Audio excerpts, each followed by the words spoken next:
Alright,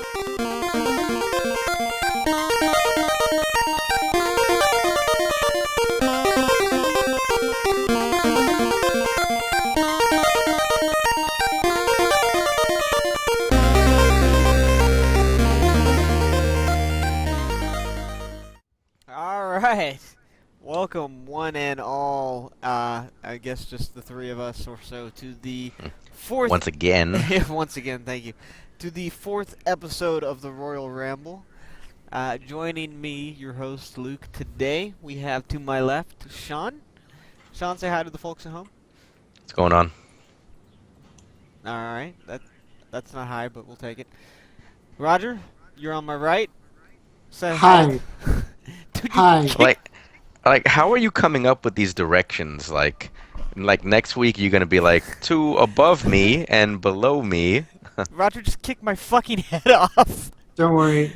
If anyone's above Luke, it's me, and he's the one below. Oh But shit! Let's I continue. don't like your attitude.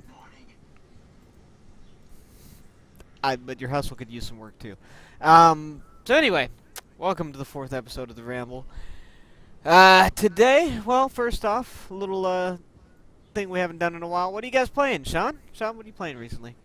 Well, currently I am playing Fallout 3 New Vegas to whet my appetite for 4, I don't just with think mods. it's technically Fallout 3 New Vegas, but I like what you're saying. Essentially, but anyway. Yeah. Other than that, I just started playing Batman, and I fallen in love all over again. That good, huh? Well, for me it is, but I'm a bit biased because I love Batman. And I love Harley Quinn, who you can now play as, and who is awesome. Okay, I'm gonna contract my glutes while you're... Sorry, we're playing Tory Bash at the exact moment right now, so me and Roger are, and he's beating the shit out of me. Roger, what have you been playing besides this round of Tory Bash where you're just destroying me? Been playing Nuclear Throne. I tried so hard to not be confused by Crusader Kings 2. And Dirty Bomb. That's been my jam this past week. Man, how long have you been playing Nuclear Throne? Because the very first time we started running this, you were playing Nuclear Throne. Nuclear Throne's not a game you stop playing. It's just it's a game that one day will get you to be like, I quit. It's a lot one of those games that it's more a game of attrition than it is anything else. Yeah, pretty much. I'm gonna need you to hit the spacebar button so we can go another round. Yeah. We're talking. Mm-hmm. The adults were talking, Luke. Oh, the adults were talking. Okay. As for me, been playing a little more Smite and a little Fallout Shelter. Sean, I believe you've been playing that as well, haven't you? I have. Pretty great. Yeah. Surprisingly good house or thing building type of game. Did I just rip my own spine off? I think I just ripped my own spine off. Good. But yeah, surprisingly good little, tower building, house building, whatever you want to call them, type games. There's tons of them. I think everybody knows what we're talking about there. But yeah, that's what's been on the table so far. Waiting on my copy of Batman myself, so I'll be joining you there soon. But that's what's been on our plates recently. So we'll just go ahead and jump straight into this. Needs no introduction this week. We're going to talk, first off, a little bit about some of our favorite game soundtracks. And I'm going to go ahead and defer this one back to Sean first off, since this was his topic and he brought it up. And Sean, what's one of your favorite gaming soundtracks? I'd have to take a little, not so much a tangent, but a story to tell a story, I guess. Probably the first time I ever really loved the soundtrack, like that really made the game that much better for me, like it took it to another level, was probably the Hitman 2 Silent Assassin soundtrack. Because I remember playing the demo on PC, and I was like, what is this? What is this noise that's caressing the inside of my ears? And I just immediately fell in love.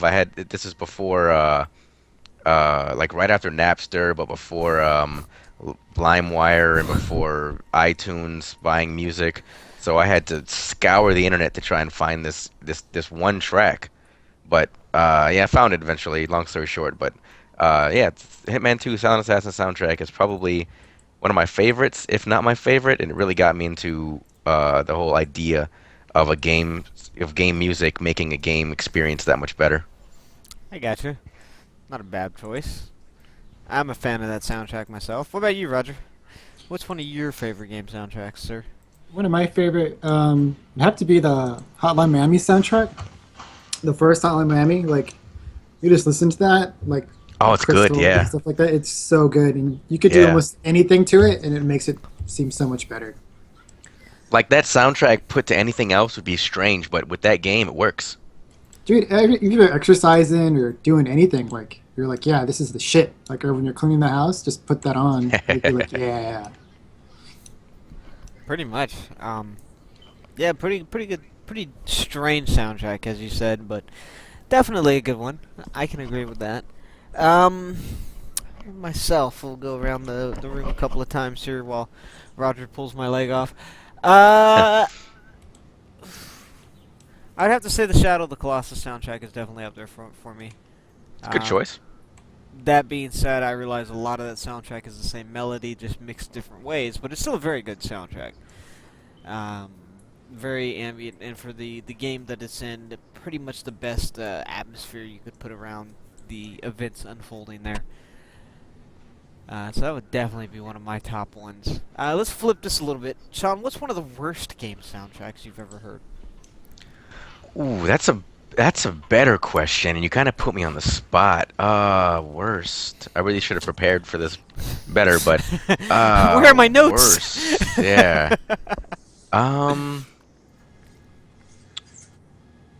Shoot.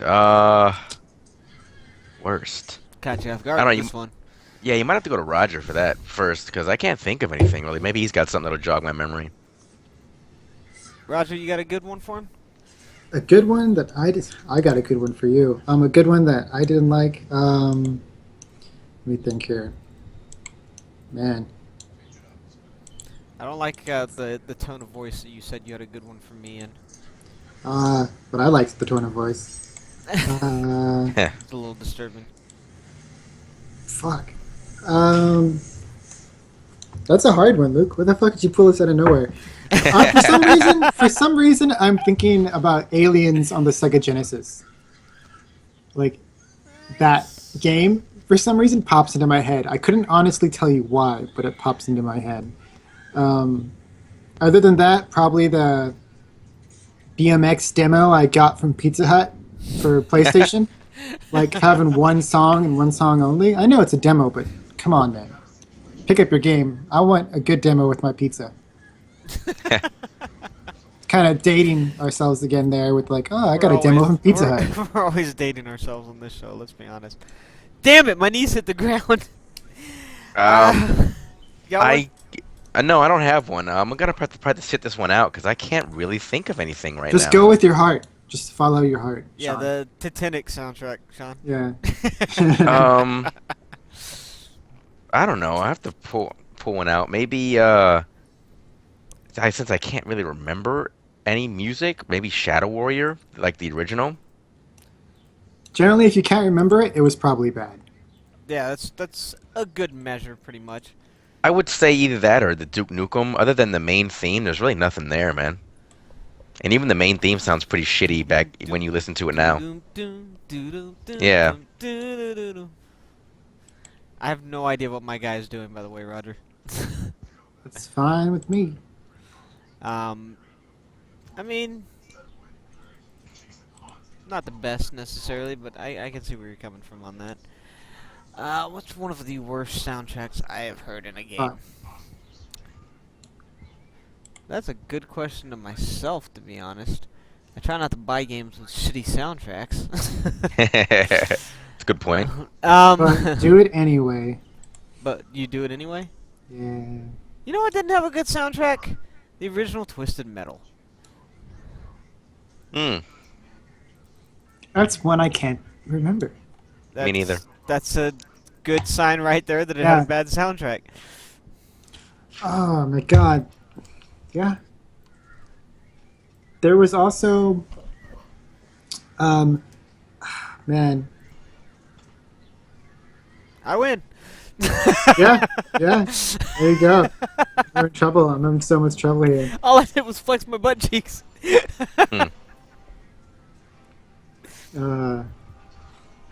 So yeah, that's it for the music portion of the Yeah, show. apparently so.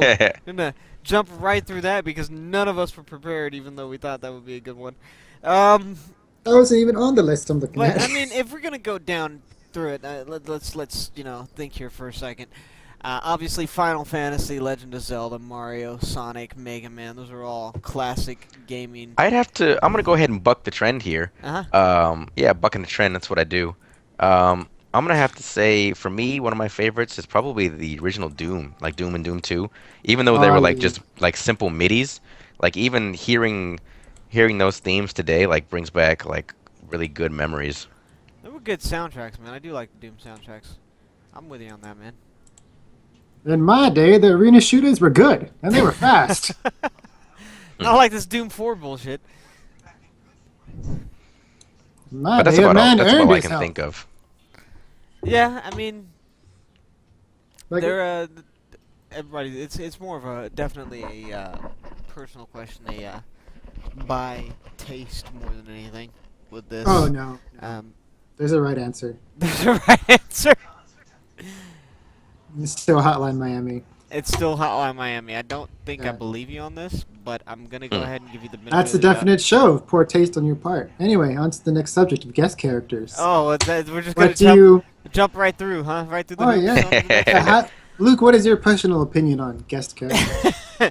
Well, you He's get the- hijacking the stream. He is hijacking the stream. I wasn't done Hey, talking about you soundtrack. said last time we have to learn to segue better, and that's That's a true. job all of us can do. That was a Yes, terrible very true. The segue. second- No, but it stopped the silence. The sudden It's a- silence. with nothing It was a going on. pretty terrible segue, but he is right though. We do need yeah. But anyway. All The right. only way we'll get better, Luke, is to try. So, Sean, if you feel like there's going to be silence for a while, or that we've done on a topic, just feel free to jump into the next one, so we can Yeah. learn to get better at this whole We'll hosting come the back to show thing. soundtracks another day before we're crucified by the 3 people who watch us. 3, you're being generous. I am being generous. The dozens and dozens of fans. And the 15 watching around the world. My girlfriend who will watch it for like 10 seconds and be like, Then she man, falls asleep. I maybe suicide watch. I don't know. I'm not sure I like where this conversation is going. We should probably move on. Guest characters. So, yeah, this was just an idea that Sean and I were talking about while he was in town last week, and it was more like what we think some of the best and worst choices for guest characters in any type of game. It doesn't. I mean, obvious choice to talk about would be something like Smash Brothers. It's a crossover game, or things of that nature. Namco cross Capcom, all of that. But even in other games, any special appearances that we think were really good or really bad choices. And I'm going to spin the order back around. And Roger, why don't you tell us one of your best or worst guest character choices? Best or worst character choices. If you have a Star Wars character in your game, and you're not a Star Wars game, it's really out of place. Are we It is talking pretty about weird, yeah. Soul Calibur with this one? Yes. Okay. Just any fighting game where you have like a movie property jump into a game, it feels very weird. Like having Freddy Krueger in Mortal Kombat, it's like what the fuck? Like What do you Yeah. think of Just what do you think mixing of my words. Voorhees in the new one? the same thing I thought of before. Like what the fuck? I mean, it's cool. It's a bit strange. It is cool, but I mean, like at the same time, it's like I don't. This ruins my immersion. No, it's just like why. It's all I can think with it. Is why would you do that? It Why? makes you question the what's the word Quality I'm of our looking for friendship? here? No, like the developers. It makes you question where their head was at, like How much? when Like they how when much? they made this decision. How much acid were they on when they were like, you know, it'd be really cool. Yeah. You know, they're like, yeah, get in the Soul Calibur games. It's like, why am I having Yoda fight someone else, or why am I having Darth Vader? Like, Why is the Yeah. apprentice Very good. here? Oh Yeah. no. you know, or like when people come from like other game series or not or other game companies to The go into, justification has to be good. yeah, like it's very odd to see them in those worlds. So I mean like again, I can't think of one that I really liked at all. That's a little disappointing. Yeah, like I just can't. You know, of course I'm not including things like Smash, where they're all from the same, Universe, as Yeah. it were. yeah, so and so from the same company. It's like kind of expected. So out of nowhere, just have an off-brand character come in is very odd, very jarring. So, what did you think of like Snake or Sonic in Smash? I Or found in Snake this- to be very weird. So Snake was a weird choice for you. Snake was a weird choice to me just because of the what's Well, there goes my arm. the feeling of the game. You know, like all the other characters were very more cartoonish and from other series that weren't so real. And the second you bring in a character that's much more human-like and real, like Snake, it was very odd to me to have him in there. Okay, I You can know, see I that. agree, but It sort of he broke the played. feeling. He played very cool. well, though. Yeah, He played very well. Yeah. But for the feel, for the flavor of the game, Yeah. it was very odd. I thought that was odd too when I heard that he was announced. Yeah, you know, it's like I'm a thunderbolt or I'm gonna use a bat, and so out of nowhere, Snake comes down from a helicopter with a grenade launcher. You're like, okay, Yeah, you I know, think why I was is talking. I might have Pikachu been. dead? I might have been talking to Luke and Travis back when we hung out a lot. I was like, the words that snake and double jump shouldn't be in the same sentence. Yeah, that wasn't a conversation with me, but I agree with it.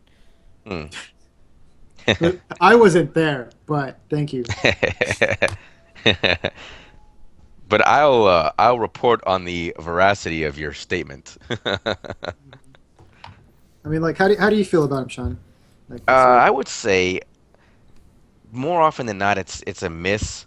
I mean, I could kind of see where they were going with the Freddy Krueger thing because if you watch any of the Nightmare on Elm Street movies, and let's be honest, anything past the first one is pretty much garbage. But he's got some pretty creative ways of killing people. I think one of my favorites was when it was like the fourth or fifth movie, and he some kid fell asleep and he woke up in a comic book nightmare, and Freddy turned into some sort of giant, super strong, like superhero that like the kid turned into almost like a standee, and Freddy just like destroyed him with his giant, oversized claw, and it was pretty neat. But I could see where their head was at. It's just in execution, it didn't end up working out too well You because were he had the some pretty. perfect audience for those movies. He had a pretty lame. He had a pretty lame set of fatalities, and same with Jason. I think one of his fatalities is like he grabs you by the leg and smashes you a bunch of times, and your limbs just kind of fall off. Pretty weak. I Pretty think Freddy weak. Krueger's fatalities should have been just funny as shit. Because when I think of all the Nightmare on Elm Street movies and stuff, like the way he'd kill people were just stupid and funny. Yeah, to super me- imaginative. Yeah. Yeah, and to not have that, then it's like, well, Yeah. Wow. Again, I'm gonna have to buck the trend on this because me and Luke kind of discussed this beforehand. But I'd probably say my favorite crossover is probably the Heihachi crossover in the PlayStation edition of Soul Calibur 2 because out of all of them, I feel like he was the least uh, intrusive into the lore because a lot of those guys are dressed kind of like feudally, and Heihachi is dressed somewhat in feudal attire, and he fights with his hands. So I thought that was kind of interesting. I like that qualifier. He fights with his hands. A plus, 10 out of 10. Would fight again. Yeah. Much game. So I like how we're all going straight for worse. We're going for the throat right now. um, what's one of the worst that I've seen? I think even though he played all right in the game and it controlled functionally well, the Mega Man EXE and Onimusha Blade Warriors was a really Oh, weird fucking I choice. forgot that was a thing. Yeah. Yeah, Zero as well, but Mega Man EXE more so was just a weird fucking choice. Don't get me wrong. The kid in me enjoyed it, but the adult in me was a little put off by it. But yeah, that's All right. What about best? Your best choices? Yeah, that's a good question, Roger. What about your best crossover? No, for you, pick? because we kind of he didn't. Roger said he didn't really have a best. I was asking you. Best to me? Whew. Yeah, in your opinion. You're asking a lot there. Well, just give me one of then, I guess, if you have a I would bunch. say Sonic or Mega Man being crossed over into Smash was a really good choice. Mm, But outside of Smash and to not go to that well too many times in a row, yeah. um, I would say the Marvel vs. Capcom series, some of the stranger ones they've pulled in, which would almost be considered guest characters, would probably be a great choice. Something like Frank West was. I was thinking the exact same thing as soon as you said Strange. I immediately went to Frank West, and I don't know Yeah. why. Um, but stuff like Frank West and that, or even in Tatsunoko vs. Capcom. And I was Uh, about to bring that game up too, yep. like Gotcha Man. Yeah. Yeah. Well, Gotcha Man's kind of the thing with that, but Uh, it's really tough call to make because you get shit like Dante and Shin Megami Tensei, which we mentioned before the call when we were talking amongst ourselves, that doesn't seem like it would be the right fit, but it doesn't turn out all that crazy either. yeah. Roger, your head is fucking mine, bro. Um, but it's almost nowadays I take it as I have to see it in game because I would think that Ryu in Smash was another odd Strange choice one? that Yeah. but he actually plays really well and functions pretty good in that series. Um, so I almost have to take it by case and look at them, one by one these days before I can make a real choice on that kind of stuff. Mm. But you think of any other crazy out of nowhere ones that were good choices for you, Sean? Anything pop into mind? Uh, I have to go back to Soul Calibur 2 and say Spawn for Xbox. Like I feel like the developers were like, all right, we're doing guest characters for each console, and they're like, all right, who are we doing for Xbox? And then there was just crickets around the table, and they were like, because I think it was still at the time where Xbox was, I wouldn't say relatively young, but I'd say relatively young. I think it had been out for maybe a year and a half, and they were just trying to figure out. There was no real heavy hitters on the Xbox. It was its Like, formative days. Like it was still learning to feel itself out and what it really yeah, wanted in life. and they couldn't really find like a mascot type character to put on their game, so they're like, all right, let's just do Spawn, I guess, or something. Maybe it was something that came back a couple days later when they had time to think about it. But I feel like the whole idea of Spawn, while cool on paper, just in the game, he ended up being I remember reading like just a huge mess. Yeah, I wasn't a big fan of Spawn in that game. Um, Nor was I really a fan of the Star Wars choices later on. I think Link was really the only good choice they did for a guest character overall. And he actually was a pretty, I wouldn't say tournament favorite, but he was a pretty well balanced character too.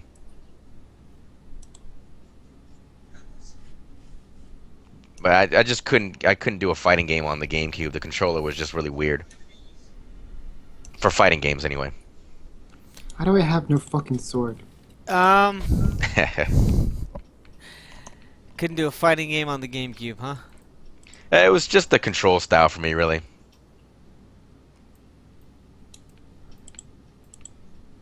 I got you there, man. I got you.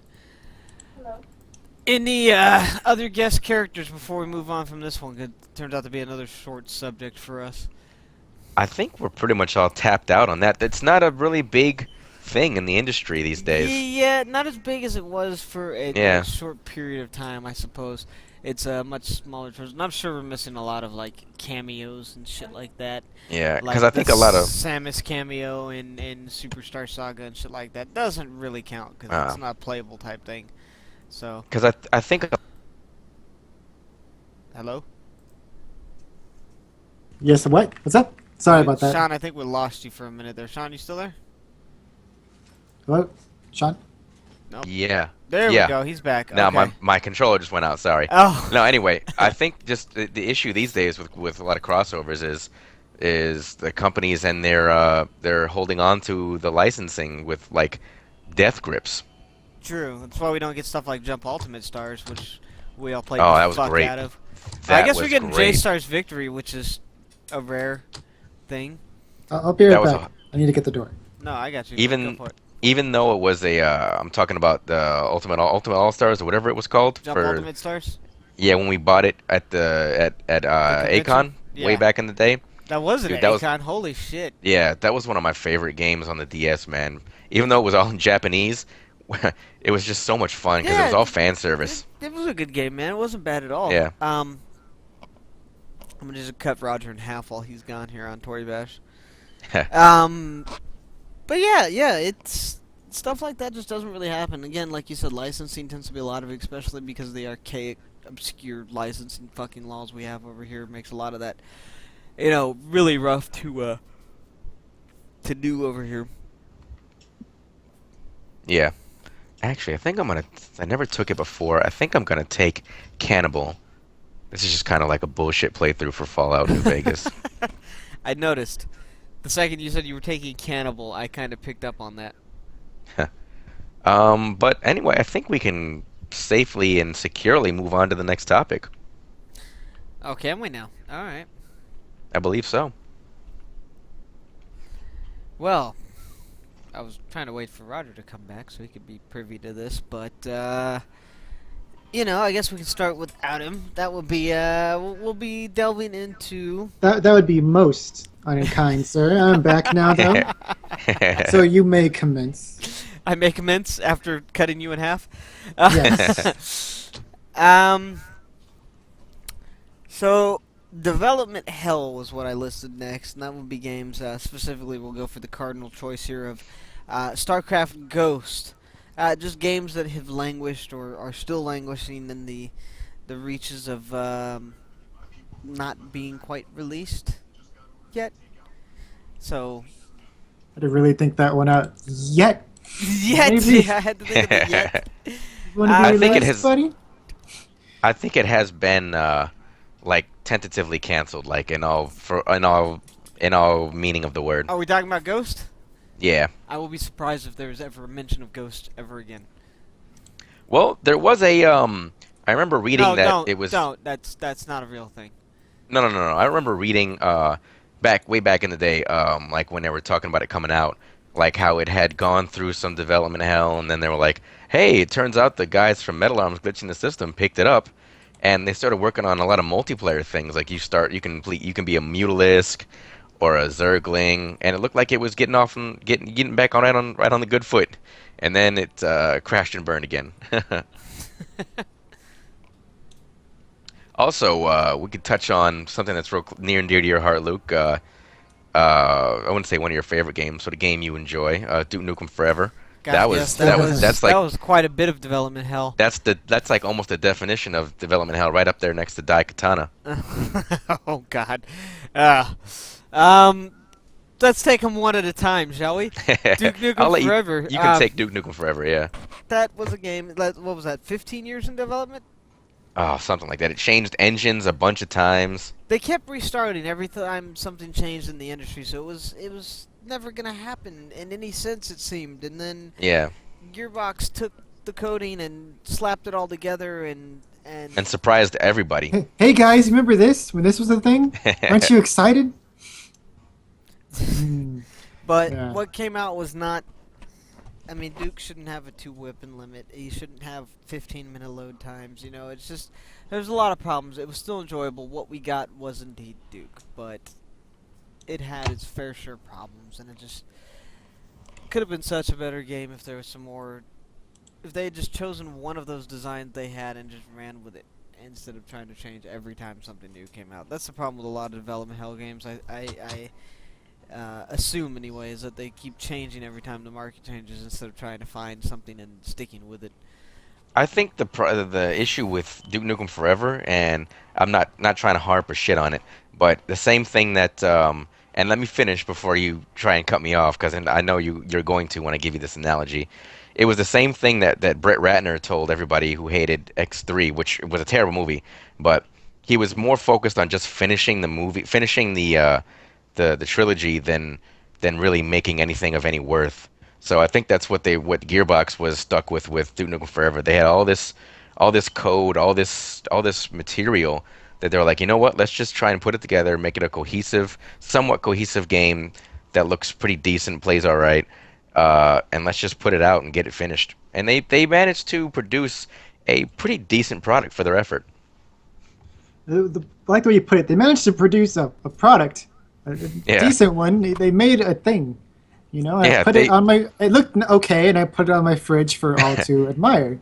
Hey, listen, everybody said it wasn't going to get made, and for all intent and purpose, it was not going to get made. And then Gearbox pulled it up, dusted it off, and they should really get an award for just finishing the game. No, but some things just shouldn't be made again. Like, Fair some enough. sleeping dogs should be left where they were in your memories. Like, man, this was really cool. They don't need to be revisited. Like, no, I have to disagree on that. Fair enough. Yeah, because had they never made it, it wouldn't be like, oh, the Duke Nukem was great, but you remember Duke Nukem Forever was just kind of bleh. It'd be like, no, Duke was a great series. That was cool. Like that game was awesome, but now you had this kind of tainted taste in your mouth from the next one. Yeah. It's that. It's all the leaves in the salad, and all you really want's the delicious chicken. It's like, whatever. Or pecans in a salad, or what? Like what? Who eats that? Yeah. Okay, Luke, your thoughts? Well, I didn't have any. You guys had it pretty succinct there, I think. But Sean did bring up Daikatana, and I was going to defer that one to you, Roger, if you want to take the lead on that particular discussion. I can't. You can't? Why? Do you know nothing of Daikatana? I'm looking it up right now. Oh, Yeah. he might be able to give us more information than even we can. Yeah, well, Daikatana, the short version, while Roger's imbibing some knowledge himself, is after John Romero's success with it on Doom, he kind of became a superstar of the industry, as it were, and Or he felt he was a superstar at yeah, least. he felt he was a superstar, and he was making his kind of dream game, and suffice to say, things didn't work out quite the way he was expecting. Yeah, he made all these promises and all these. He kept promising things were going to be like this, or X was going to be like Y, or Y was going to be like this. Yeah, and it was just. It turned out to be a huge mess, a huge disappointment because the game got super delayed, delay after delay after delay, and then it finally came out. And one of the characters actually had the likeness of Romero, and the game was just a huge disappointment, for lack of a better word, a huge piece of shit. That's putting it politely. Yeah. Yeah, it just it had its fair share of problems, would be one way of putting it. The AI wasn't where it needed to be for the type of game he was trying to make, both on your partner's side and on the computer side. Co-op made the game just a fucking mess. It was more of a mess. I'm sorry, the game was already a mess. It just it was too ambitious, and the head was too full for the time to get where he was trying to go. And I remember playing the demo, and it was just just from the demo I played, it was just boring, man. Very bland, very average. Like you could see the same type of stuff in any other shooter during that time. Oh, by the way, it was first-person shooter. I don't know if we said that. We should probably start with that. Let's go back a little Yeah. bit. Was it? It was Ion Storm, wasn't it? It was Ion Storm. It was Ion Storm. That was the death knell for Ion Storm. Yeah. Yeah, it was when he broke off and made Ion Storm with a couple of the other guys, and they were like the new kids on the block of game development. Yeah. Which is unfortunate for Ion Storm because a lot of guys from Looking Glass ended up going there. Warren Spector? Warren Spector was there briefly, yeah. Yeah, a lot of guys from Looking Glass ended up going there, and actually put. A lot of guys from Looking Glass. Warren Spector? Yeah, a lot of guys from Looking Glass. Well, no, he probably took some guys from his team, and ended up going to Ion Storm, and they actually made at least one good game came out of that studio, which was Thief Deadly Shadows.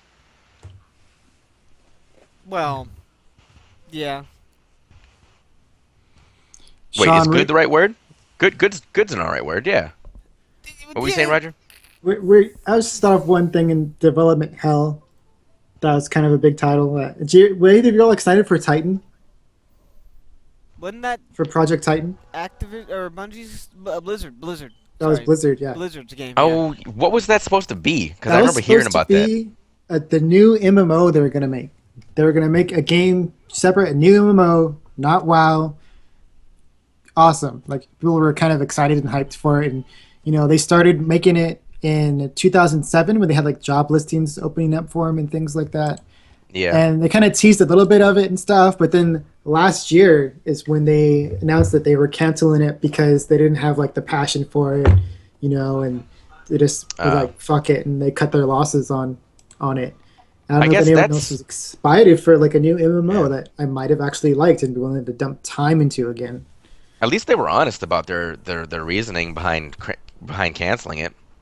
Yeah, like we're just not feeling it, man. Yeah. They So want to give us a better product, and if they kept going through with it, I guess it would have been a shoddy product. I appreciate that though too. That they're Yeah. like, look, man, this isn't gonna happen. You're gonna have to keep playing WoW or play nothing at all. Hmm. Just I'm gonna let you know real quick, guys. It looks like it's starting to get a little stormy, so if you guys Might lose me, lose it's you. probably the Okay. the power might go out, but it's looking all right now. All right. But anyway, Good to know. where were we? I was talking about MMOs. There's also do you remember Fallout Online? They're kind of talking about for a little while. I don't remember that actually. Apparently, like I just ran into it right now. It's being developed by Interplay. Wait, Like the is original creators of like the Fallout series. isn't Interplay dead? Yeah, they are now. Bethesda was like, sorry, we bought that shit. Yeah, apparently, they only confirmed that it was in development in 2009, but it was canceled in 2012 after they got in legal battles with Bethesda, Hmm. since Bethesda acquired, licensing and everything for the Fallout series. Okay. Gee, And I wonder who won that battle. oh yeah, I'm curious. Oh man, so yeah, so Bethesda has the rights to develop a Fallout MMO. If they ever do anything with it, Lord knows. But they have the rights for a Fallout MMO. That could work out, maybe. I think it could, as long as they waited. I want to say at least 3 years from now to announce it, because I think people are going to be kind of Fallout outed if they if they announce it at the same No, time. I understand, and then it probably don't. The fatigue will be Uh, there. They could try and ride the coattails of Fallout 4, but that would just seem that would be kind of ugly. Yeah, especially for a game you already put in so much time into, and you might play it for 100 hours. Then it's like, Yeah, okay, now play the MMO, which from the series, kind of the same landscape and everything else you've been doing for the past 100 hours. It's like, and it could wow, turn out like Elder Scrolls Online, which wasn't bad. It just wasn't really. It was just really average. Like I got it from GameFly, and I played it one time, and I haven't gone back to it yet. But I'm Elder about to send Scrolls it back. Online.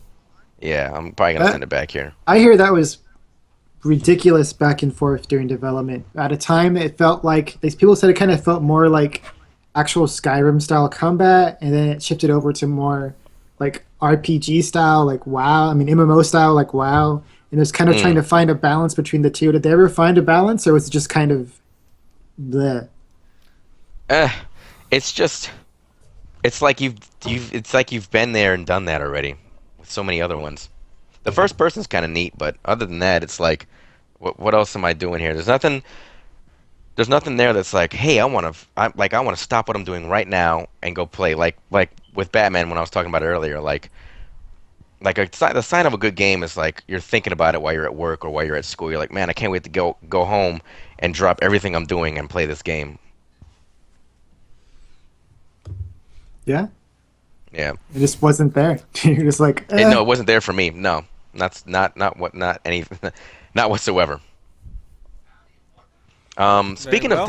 Speaking of development hell, does anybody remember back in the day with StarCraft, or StarCraft Brood War even, like when you remember when CDs used to come in jewel cases, and they yeah, had the little insert, and on the back of the insert for StarCraft Brood War, it said coming soon, Diablo 2, and I think the first Diablo had been out for like 4 or 5 years already,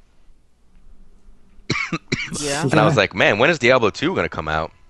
Which is now, which became one of the quintessential Blizzard games online anyway, with that and StarCraft. Hmm. Yeah. Very true. Yeah. This A lot of is people funny got some looking at stories old about box art. Diablo 2. Yeah. This old Remember box when art. remember when boxes used to be huge too, and you'd open it up and there'd be the little jewel case and the little manual, and that was it? Or not even a jewel case. Sometimes it was like the CD inside of like A a paper sleeve? sleeve. Yeah, like a paper Yeah. sleeve, and there's like a your booklet in there. Remember when games came with booklets that were like, "This is how you play," and you used to go to work or to school or wherever, and you'd have the booklet with you, and you'd read it while you're in school because you were so excited to play that game. Yeah.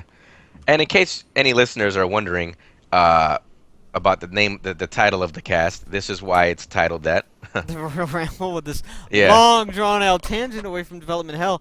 I was actually just going to bring up rambling. Yeah, The go ahead. Last Guardian is another example of development hell, and Shenmue 3 2000, actually.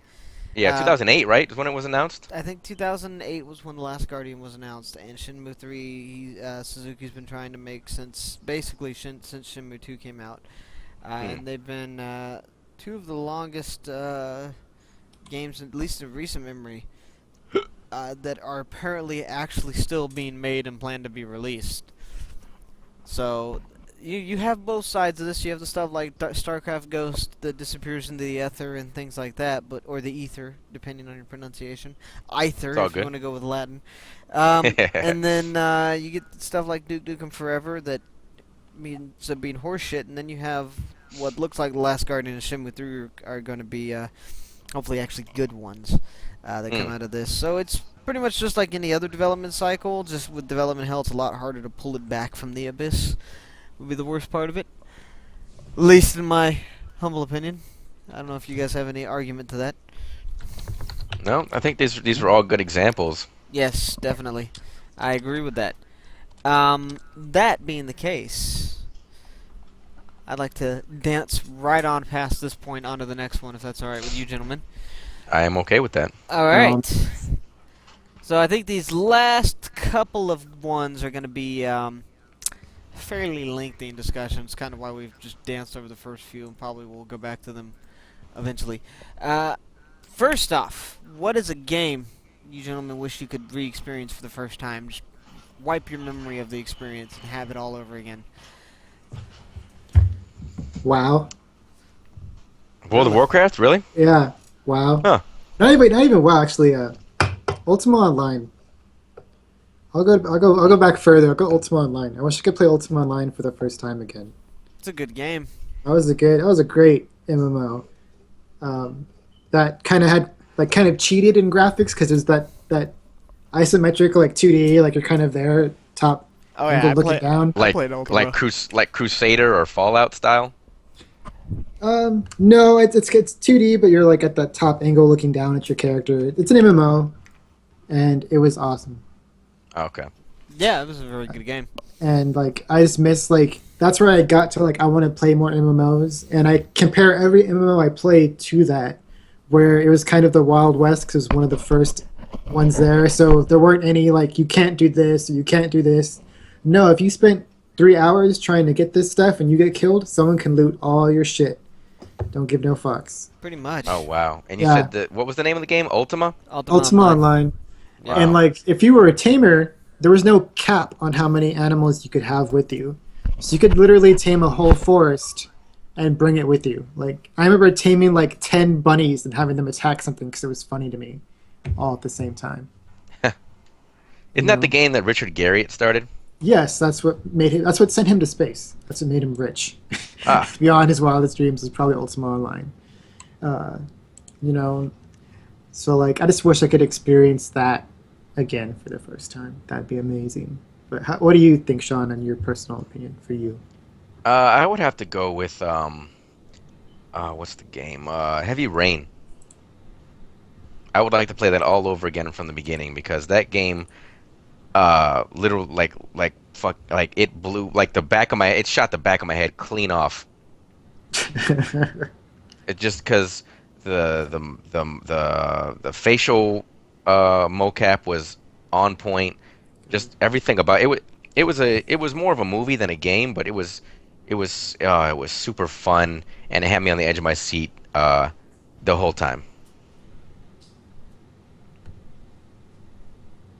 How did you feel about like the whole game? Like, is it really just the story, or what did you feel about the gameplay itself?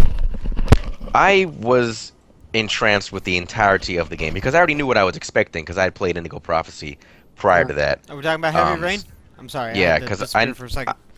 I knew David Cage's penchant for It's like fucking crazy as shit. Go on. weird game controls and stuff like that. So I was already ready to go, ready for it. But yeah, I had a lot of fun with Heavy Rain and each twist and turn, and knowing that my character could die at in any given sequence, and that would be it. I would continue the game just but without that character to go back to. And spoiler warning: when the cop dies, like that was all my fault because you played it, right, Roger? Which cop are we talking about? Not Scott watched it. Shelby. Norman. Bates. No, Norman Jacobs. Norman something. I can't remember his full name. Jaden The one who Smith. puts the one who puts the glasses on, and you can go like into Quest World and like mess with other stuff. Jim Carrey. Quest World. That's for lack of a better word. Because I We're remember going to Quest World, guys! Yay! the last Zip, time zip, I son of played. him. Yeah, I was like Pee Wee Herman, like No, we're talking about the Johnny new Quest, adventures. Yeah, the new you know? version of Johnny Quest. The last time I played with that This- character, I put yeah. the glasses on, and there was a warning like that said, you can't stay in that virtual world for extended periods of time. Oh. Or one of his coworkers said, "Hey, you need to stop messing around with those glasses. You could really hurt yourself." And I remember just putting the glasses on, sitting at my desk and going through my virtual world and really going through the case file again, trying to figure out. At that point in the game, I didn't know it was Scott Shelby, and I was trying to figure out who the fuck was the origami killer, and I was so close. Spoiler, But by the way. yeah, I said that already, but trying to figure out because I missed a piece of evidence when I played as the chick at the strip club or whatever you ended up going to was her, and trying to find it, going through all the digital virtual files, trying to find it, and I was like, oh man, where is it? And then all of a sudden I see this drop of blood come from his eye under the glasses. I'm like, all right, I'm gonna take these glasses off in a minute. And as soon as I got done with that sentence, he like had some sort of seizure and died. And all I got was like Jesus. a little side news What story the saying hell that was he his died. name? And I was like, wait, but he's dead? Oh man. And I remember reading extra stuff about it, saying that other people hadn't had him die, and I ended up getting lucky and picking the right place to go as the main character to find my son, just out of sheer luck. The fuck was his name? that. I have to look that up. Hold on. That's God, gonna what bug movie me. I'm thinking of? That whole like, give me back my son. Like what was that? Ransom Ransom. Oh, with okay. Mel Gibson. There Yeah. we go. For some reason, that's what came to mind. Let's see. I'm looking up his name. Keep Keep talking for a second. Heavy Rain. Norman Jaden. Norman Jaden. I knew Jaden was part of his name. Yeah, Damn it. I got it. Don't worry. Sean will pick up the pieces. Don't worry about it. Sean will bring it home. You're Yeah. talking about Puffy Combs or like which one? Yes, it's Me, exactly what myself. I'm talking about. Sean Puffy Combs. Thanks. Good. I'm glad we're all clear on that. What about you, Luke? A game I wish I could go back and experience for the first time? Yeah. There's Yes. probably a few. A game I I'm wish sure I we could could go touch back... on a few of them. Yeah, definitely. A game I wish I could go back and experience for the first time, solo by myself, would probably be the first Professor Layton game. The Curious Village. I had such a fantastic time with that the first time through, and I've enjoyed the entire series, but I haven't had a feeling like just the first time through the Curious Village with any of the other games or anything like that. Man, you breezed through it too, because you're 10 times smarter than me, so I had to come to you for a lot of those I puzzles. shot through that like diarrhea through a fat kid. Put into But- question the whole "you're smarter than me" in one sentence. But Yeah. there you go, putting that whole thing into question. But a game I wish I could experience with one of you guys again, Sean. I would like to re-experience Ultimate Muscle for the first time again. Oh man, yeah, that was a great time, dude. That was fantastic. I rented that shit the first time, right? Just Really? on a lark? I think so. I think I just rented it on a lark. And I was like, it's a wrestling game. Sean will play it with me. And, Going back to that multiplayer scenario, I'd yeah. like to re-experience either Crystal Chronicles or Four Swords. With the Game Boy Advances and shit. Yeah, that was so much Hopefully fun, not man. with our group of friends, because that Four Swords match just evolved into us beating the shit out of each other and throwing each other down holes. Can you hit each other? Can you? There's no friendly fire in that game, is there? You can throw each other, Huh. and you can light each other on fire with the staff. Yes, that's right. I remember that. Yeah. Yeah.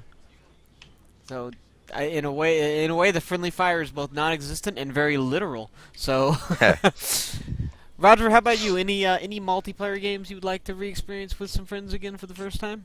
Other than the first one I mentioned. Other than Ultima? I guess that was a multiplayer game. Yeah. Yeah, that was a multiplayer game. But other one I like to experience, maybe the magic of CS again. If that would come back for me Oh, ever. Counter Strike.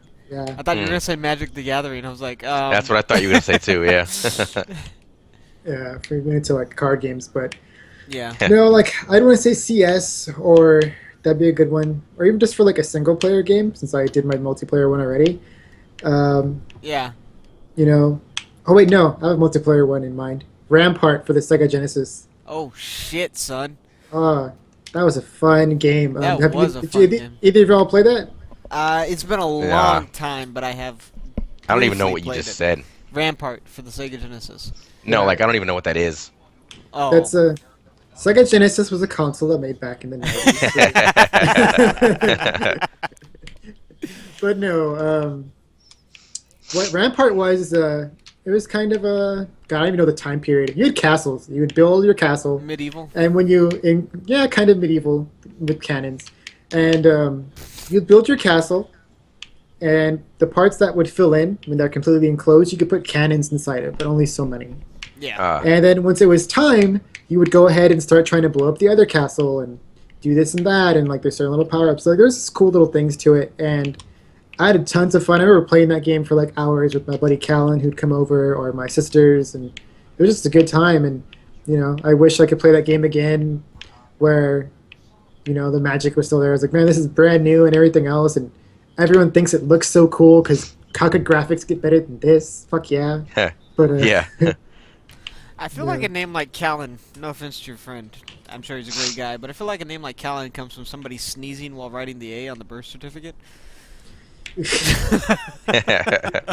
And what they write it down and they're like, nope, no go backsies. You can't double stamp or triple stamp. Yeah, it's like kindergarten up there, man. No do-overs. Yeah. If I had to pick one, I'd say more recently, I'd probably have to go back and I'd want to play the first Mass Effect again because I remember playing that game. I just loved You every. loved that game. I soaked that game up like a fucking crust of bread and gravy, man. I must have replayed that game Too many at times. least 10 to 20 times. I replayed it so much that I was able to purchase a Geth weapons license. What? Yeah, exactly. Exactly. What? I don't even know. Yeah, you can purchase a Geth weapons license if you play it enough times. But man, I fucking loved that game. Loved it. That's rather impressive.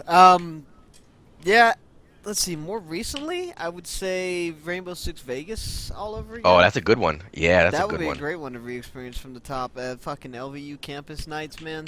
Hey, that was was- that is that backwards compatible now?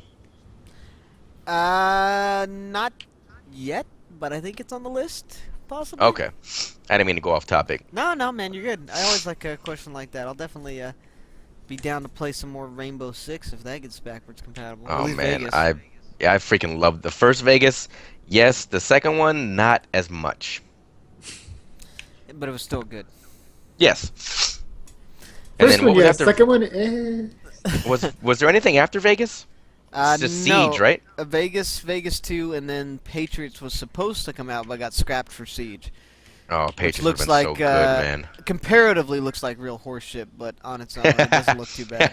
I like that was one of those things. Like it depends. Like like is there one after? You've been like it depends. Like we don't talk about that game. Like, we don't talk about those. Releases. I know that- he's the redheaded stepchild we throw in the closet and don't feed him dinner. I know that you We don't guys talk about you guys, the Vita. Yeah. you guys talked about this last week, but I just really want to touch on it for a second. Not even. I just want to make a mention. I Can really touch it hope that for a they second? do. I really hope that they put in a like just even as an afterthought, like a terrorist hunt option. Oh yeah, I would totally. You would never see me in PvP battles if there's terrorists Yeah. on Siege.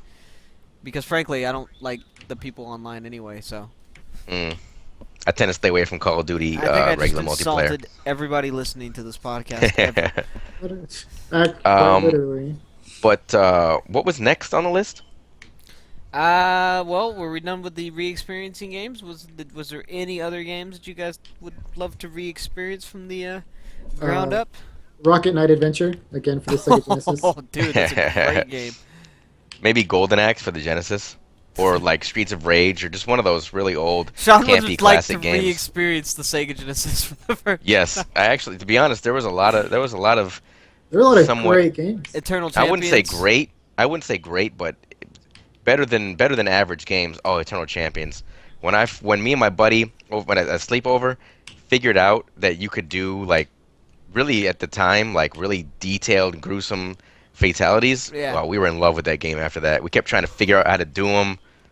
Back How's back it A. great, man? Back A. Oh gosh. Down forward, down back, forward A, C. And it just start, it was select. Fatalities in Mortal Kombat were super simple. It was back like when. but in Eternal Champions there were fatalities, but it wasn't. It was the opponent placement more than than your placement. So you really had to plug in two controllers, and just not move one of the other ones, and just beat the crap out of your opponent, and then move him with your body, move him with yourself to like hit literally. I remember one of them was in like a Vietnam village, and like the opponent's foot, like the opponent's foot had to be like touching one of like in line with one of the hut doors, and then you had to hit them from the right side so that they flew to the left side, and then a helicopter would come out and napalm the body. It had to be the fourth full moon of the year in the 12th trimester. Dude, no fucking joke, dude. These were some detailed criteria to get kills. Yeah. Jesus Some good Christ. shit, man. And then they re-released it on I think the Saturn. And they were even like I think they added blood to them because there wasn't really any blood in the game because it was Genesis. That feels right. Yeah, and they re-released it on Saturn, and it was just even more detailed, even more gory. You know, I almost said more gorier. Gorier. Well, that's Yeah. it's your thing. Whatever you feel like saying. I feel like I would really like my first experience with Dynasty Warriors back. As well. The first time I ever played Dynasty Warriors 3, I had no clue what it was. It was one of those rare, like, what the fuck is this? And why does it actually look cool type things. And, I've played so much Dynasty Warriors since that, I still enjoy them, but it's Yeah. nothing like that first time of just, there's Yeah, a game dude, that lets me slaughter, thousands of soldiers without compuncture, and I get to ride a Used to horse be- or an elephant doing it, It used to be all about the Dynasty Warriors way back in the day, dude. You should see my Dynasty Warriors Gundam 3 file. You, Uh, you know what I wanna play and forget about now and just think about back then? Brood War. Oh. Before I was aware that Back people when were bounds so were the good. shit. back before like I knew that all about pro gaming, and I'd sit there and like I'm gonna play a skirmish. Yeah, I'm awesome. And nah, man, shit's serious And- now. and type in StarCraft "Show is me the so money," serious. or "There is no cow level," and be like, "Yeah, I know what I'm doing. I never die." Yeah, no. Like that'd be so good to experience again and not Yeah, definitely. be ignorant to the fact that you're bad at the game. Even if you're good, you're still bad. You're shit. Yeah, Some Korean, everybody some 13-year-old Korean was gonna whoop your ass, and you're not even gonna know how you lost. everybody is shit on StarCraft comparatively. What's StarCraft at the pro level? I know once you hit the age of like 20, you're too old and you're washed out, and you better go do something else with your You life. better have a retirement plan. You better retire with that, unless you're like MC just retired. But Did you really? yeah, for anyone who likes to watch professional StarCraft, I know MC. Yeah, Retired. let me feel bad for him now that he can retire at the age of a freaking 20 with 3 sports cars and mansions, and maybe not mansions, but he can legally retire now at his age I'm sure he's from all the money he's earned from pro gaming. I'm sure he's drowning in pussy too. Well, you know what? He It might be. It's, Don't lie. I'm Yeah, not making a don't joke. I'm sure he's Yeah. drowning in pussy, dude. For all or, those people Hey, who are hey, offended you by know, bad words, don't or come here. or dick. We don't judge. Yeah, know. if that's your thing, man, by all means. Yeah. I don't That just judge. means you're less competition for me, so.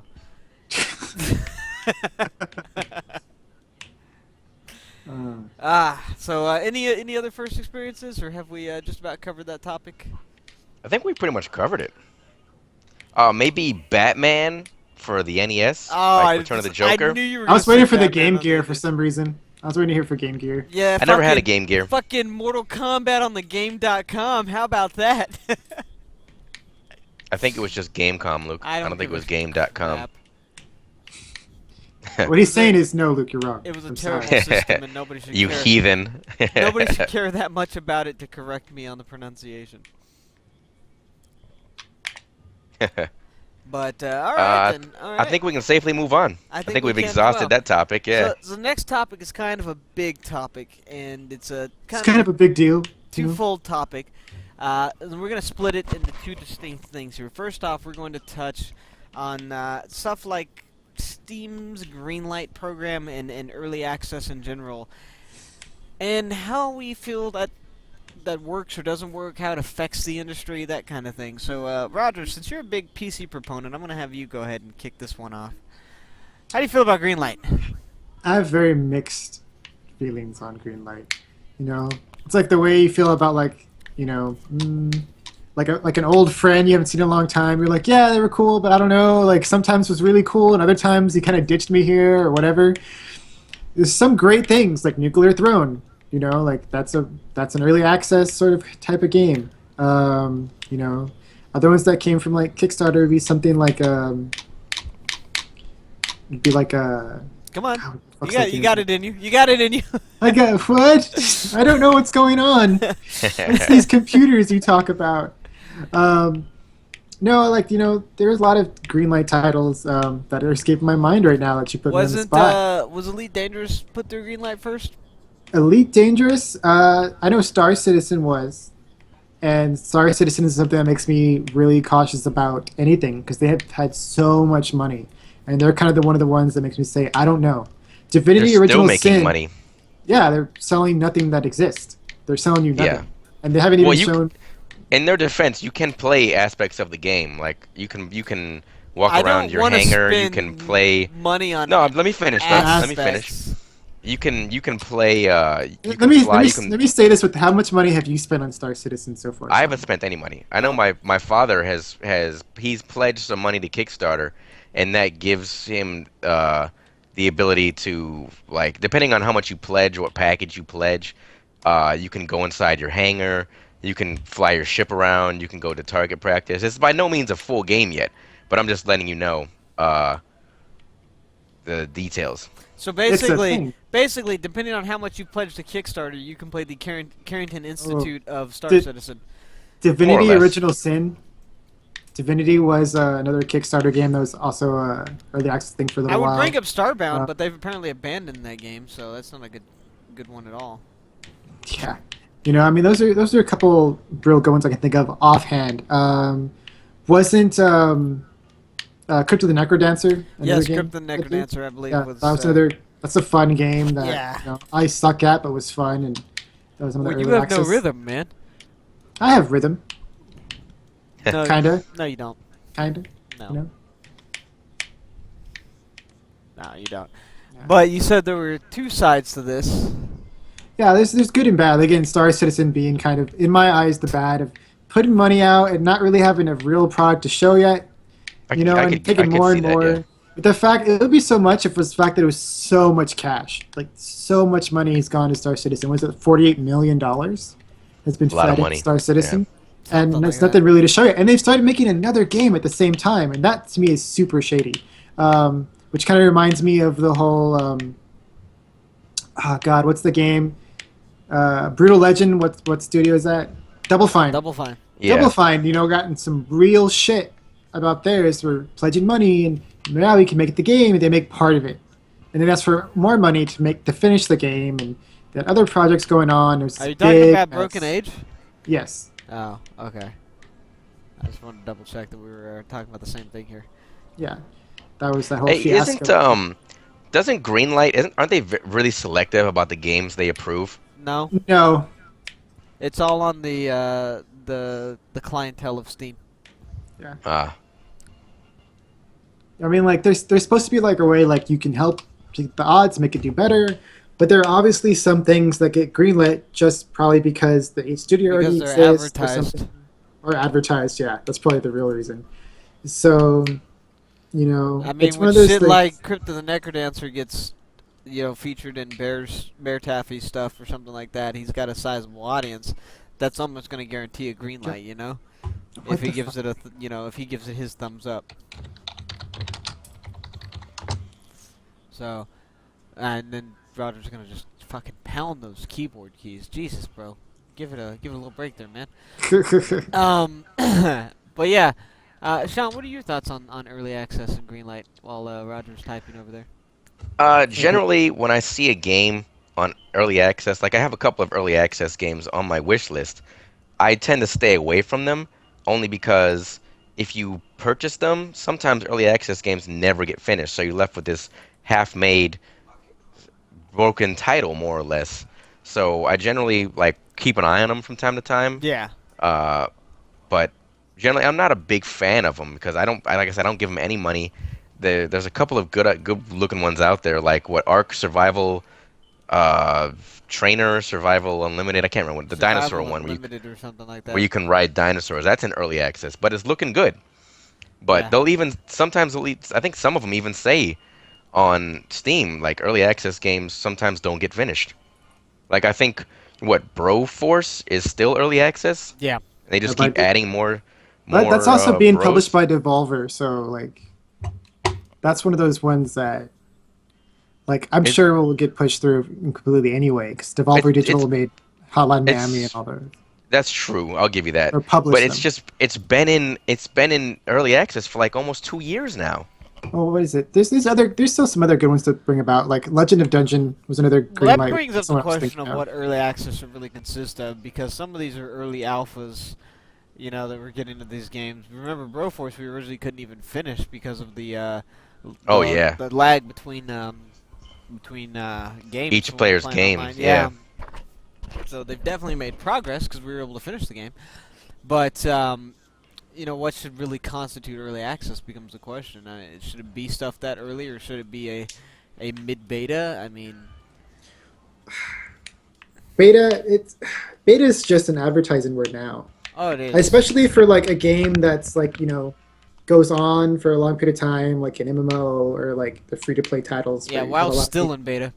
You know, yeah, technically like fucking like War Thunder was real bad for being like, oh yeah, we're in beta. It's like, no, dude, you've been out for like 5 years. Like, you're not in beta anymore. Like, you're charging money, you're doing all this shit. You're anything but beta. Yeah, pretty much. But they can claim beta, like, oh, well, this is the complete vision of our game. No, you're But charging now money, we've changed, what it means you can charge money for. So you know, for things like, yeah. So like, no, that wasn't in beta. Same way that I think Heroes of the Storm wasn't quite in beta when it came out. Like for people to start playing, like that game was so polished, it was almost completely already done. yeah, well, it's Blizzard too.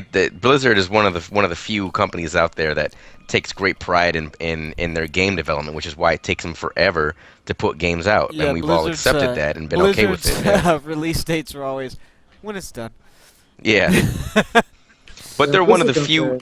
They're probably the exception to the rule. One of the exceptions to the rule when it comes to that, because we're like anything they say, we kind of just accept because they always put out They a deliver well-tuned consistently. a well-tuned fine product. Yeah, They consistently deliver. That's the best way to put it. So, and I yeah. can agree with that. Would anyone be excited for a card game before? Remember when they announced Hearthstone and people were kind of like, oh, what the fuck ever? And Dude, I then love after it came Hearthstone. out, Yeah, yeah, but remember the announcement because people were expecting something really cool and they were like, it's a card game. And people were like, okay.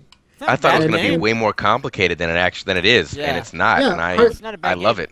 Hearthstone's great. It's a lot of fun, but Yeah, that initial like release, like we're making a card game, people were kind of hyped for Titan and other things coming out. So when they heard it was a card game, they were like, whatever. But now yeah. everyone's like, Hearthstone is the shit. So Yeah, everybody fucking plays Hearthstone now. Even shit, I play it. I swore I wasn't gonna get into it. I'm on a hiatus from Hearthstone. You're on a Yeah, I play it hiatus. from time to time. You're on a hiatus from Hearthstone. Yeah.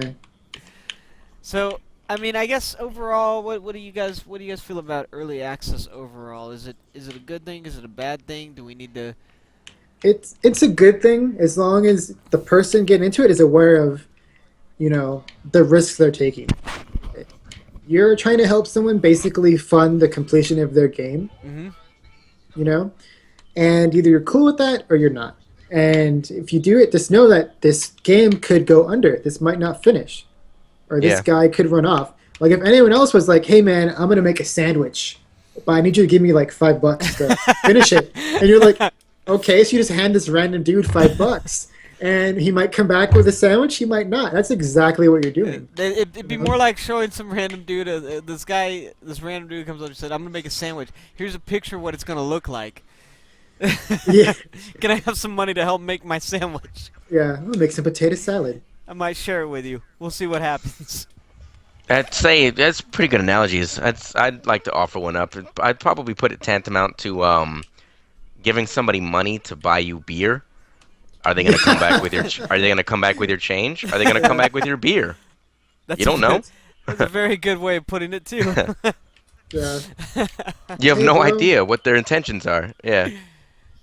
But yeah, I mean, on the whole, early access has had its successes, but I think it's Well, almost what's a had more success? failures. What's a good success of early access? The good success of it. I've Yeah, seen like a whole what's bunch a of- good example? What's come out of early access would be a better question. When I 'Cause ma- there's some good games that are in early access, but they aren't quite finished yet. Was Hotel Miami? Hotline Miami, I mean. Hotel Miami. Yeah, next to, it's near Hotel California. Same thing. Yeah. I was thinking that same fucking reference. Anyway, Was it was Hotel? God damn it. Was Hotline Miami a well, early access? you could get into early access, but you could never leave, from what I hear. That's cute. I hate you both right now so much. That's cute. I can't remember. Did that go early access or did it just come out, Roger? God, what were we talking about? Hotline Miami. You almost said it, didn't you? Nope. You almost said it. Nope, not even close. I know how to pronounce words. Oh man, I can't think of anything offhand, but because like if you get something in early access, you kind of forget it's early access because it's mostly done. If it goes out, you're cool, but you don't even notice when it does because you've been playing it for so long. If you keep playing it, let me think. I believe Banner Saga might have been early access. That's full game though now, right? Yeah, it's full game now, and that was early access. Well, I'm gonna do some research on this. All right, you do that. I'm actually ahead of you right now, buddy. Oh, Cool. oh, dude, he just slapped down your research skills with his dick. Arma 3 was one of them. I never played it, but it's saying Arma 3 was a Divinity Original Sin, one you said earlier, man. Yeah, Divinity. That's what I said. Like that was a great game that had like early and access. they and said it was early payment. access, and it's one of the 3 on Why this list. didn't you bring it up when he asked what? Because I already brought it probably up, forgot. motherfucker. All right. And I already Wasteland, named a few. Which means he forgot. Wasteland 2. Yeah. Wasteland 2. That's the one I was trying to think of, and I couldn't remember. the Yeah, name of that's another, according to this list, successful. I'd have to say it's successul, because, I mean, it's a real game now. it. It's a real boy. I know Wasteland 2 is it's cool if you want that like classic Fallout feel. feel. Yeah. It's very old school Fallout. Oh yeah. No, nobody had any others. That was it. Damn it! I'm on the same fucking page as him. I kind of got distracted. What was the question? Any other games that came out of early access and were actually completed? That I haven't already. I mean, does World of Tanks count? That got a disc release, That- and it was that was- originally- Well, that was never like it early wasn't access. green light, but it was never. It's not even on Steam. But I mean, like any other game, like Wargaming and anything from Gaijin, of course, have like long That's betas, true. and they're like, "This is beta," but no, you can jump in. That's what I was kind of complaining about. yeah. You know, those were games that are So here's a question: That's just free to do we play. consider betas or open betas or public betas? Do we consider those early access? I would say, this is my opinion. I would say betas are better than early access, at least in my opinion, because a lot of the betas I've played have been almost full games. Like there's been some issues here or there, but it's mainly like cosmetic issues. Yeah. Like the Destiny beta was pretty, all jokes aside and all hate for the game aside, the Destiny beta was pretty much a finished game. It was a finished Destiny. I don't know that I'd call Destiny a finished game, but Well, for everything that Destiny is, game or short story, yeah. whatever, it's a game. By definition, it was almost pretty much you were playing pretty much the finished game, barring Yeah. the level cap. Yeah, Yeah. You were playing what they shit out of the company, absolutely. yeah. Ooh, Path of Exile. Oh yeah, Yeah, that's a man. Is that good one? Yeah. Yeah, Path of Exile was one, along with like Kerbal Space Program. Prison Yeah. Architect is still in early access, I believe. Hadn't that been in early access for like 4 fucking years It's now? been in early access for a long time. That is a fun game. In I that mean, it's weird a good sense game, of fun. but like it's been in early access for forever, dude. I think Don't Starve. Don't Starve was an early access game for a while I too. believe it was, yeah. Those are another really good game. Uh, Sunless Sea, Invisible Ink. That's right, Sunless Sea. Oh, was Yeah, Invisible Ink I believe it was. early access? Yes. Although I don't remember if it was full green light or if it was just Kickstarter backer early access. I heard that's a really great game, actually.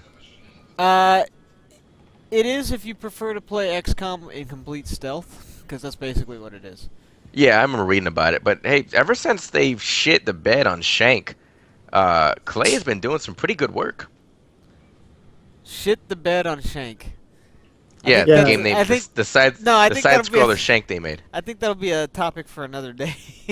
That's for the after hours. Yeah, it's for the 18 plus podcast.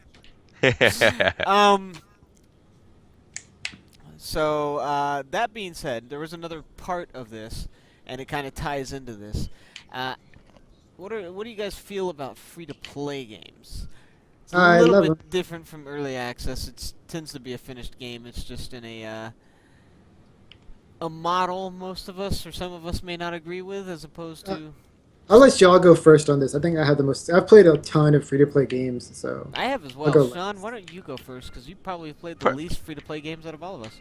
I would have to agree. Personally, I like the free to play model because it allows you to get into a game you may not be sure about, and then you can decide through your own volition whether you want to take a paid approach and invest your own money into it, or you can say, you know what, not for me.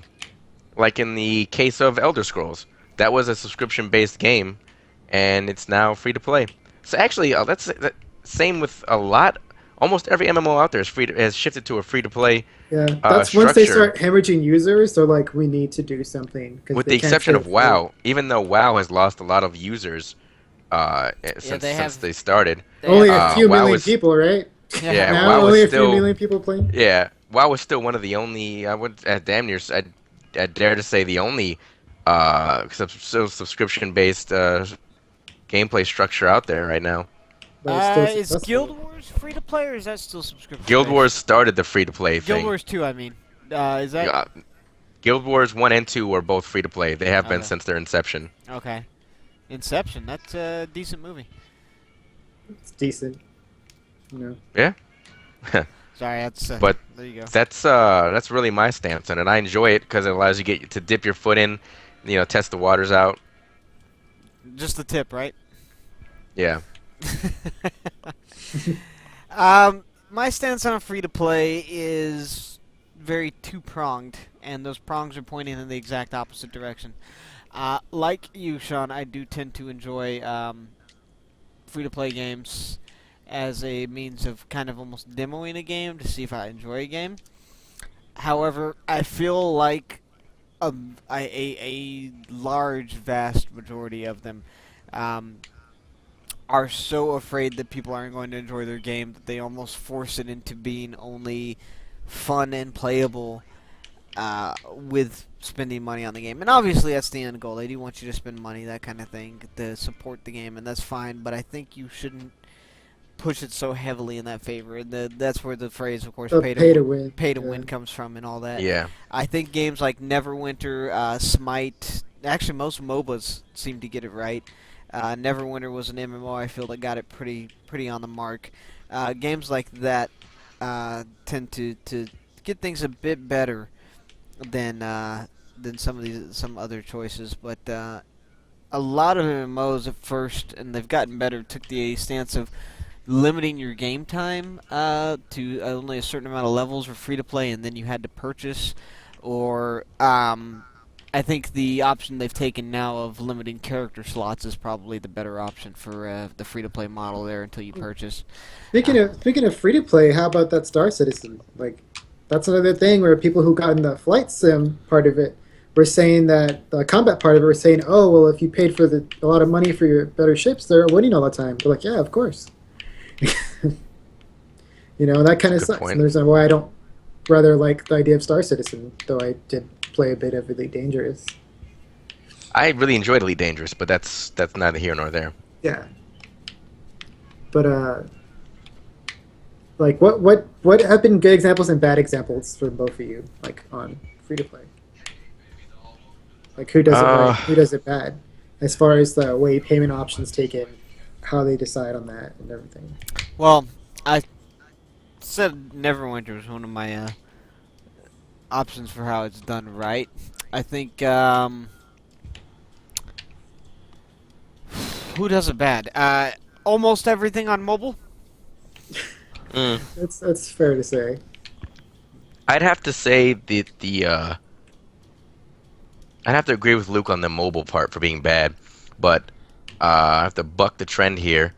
Actually, I don't know if I'm bucking the trend, but I have to say pretty It's much like your any phrase. any decent MOBA out there is a good structure for free to play because you can play all of the game for free. The only thing they offer you for money is skins And characters. And on and top additional of characters. that, most of them do the whole rotating out characters thing so that you can get a taste and be like, yeah, I'd actually like Yeah. to purchase that guy and keep him. That's a guy I'd like to keep. And I think the biggest thing of a free-to-play game, and it sounds like a shitty thing, but I think they all need to have an option that's not too overly grindy for somebody who just can't afford it but still wants to play the game. And You that's know? what my next point was. Yeah. Was that most MOBAs allow you to purchase pretty much anything with in-game currency, Yeah. and like you said, it becomes a bit grindy, but they give you that ability to supplement your entire game with in-game currency. Like if Yeah. you want that new character, well, you got to grind it out and get the enough in-game currency to buy that cool-looking character. So it's a bit more satisfying on that level as opposed Yeah. to just plunking down like $24.99 for a pack of MacGuffin gems Oh, to look at you buy pulling out the trope words, bro. to buy to buy the character you want, even though you may not know how to play as them. But I think MOBAs do it the most justice because, like I said, you can play 100% of the game without having to reach into your wallet. But if you want that, like I think League released a while back, like a $50 skin for one of their characters. Jesus. That well, That's yeah, but fucking highway robbery, dude. the thing about it, I agree, it's a lot of money. But the way that they justified it was that There's a lot of MacGuffin bugs too. it changes the music in the game. It plays like one of three like original tracks. It's a and great it- like, way it- to it- say it that does I a have whole a bunch lot of of ex- money in this game. Yeah, there's a whole bunch of extra shit. I think it might be purchase only, like real money only. Hmm. But I mean, for a big fan of the game, for somebody who enjoys playing that game, the skins is where it's at. It's how you express your Well, somewhat 50 individualist. bucks for Okay. one with a Individualism. fucking Okay, music for track? dropping not a lot that of one. money. Not I'll that tell one. you I'm talking what. about skins in general. Now this Oh, isn't yeah. skins. This is buying stuff. One of the things I really like, for free to play, I played a lot of World of Tanks, and I Okay. played a lot of World of Warships. I played World of Tanks for probably like almost 2 years. I'm And sorry. no, that game was fucking awesome. like, I mean, like I grew up like watching war movies with my dad on the couch. So I was like, yeah, I'm gonna drive a fucking tiger. Like this is gonna be awesome. Well, at first they did have kind of some what I'd say troubling stuff with free to play with the way the payment would work. Where there's certain ammo you had to spend gold on, which is what the currency was that you bought with money. They changed to that to where everything in the game that you could buy with gold, you could buy with silver eagles, which you got for playing the game. Okay. With the exception of some premium tanks, which earned more credits than regular ones, but there weren't any stronger or any worse. Some of them are actually worse than the stock tanks you can get in the game from just playing. And you kind of bought these tanks either to grind credits or just because you thought they were cool.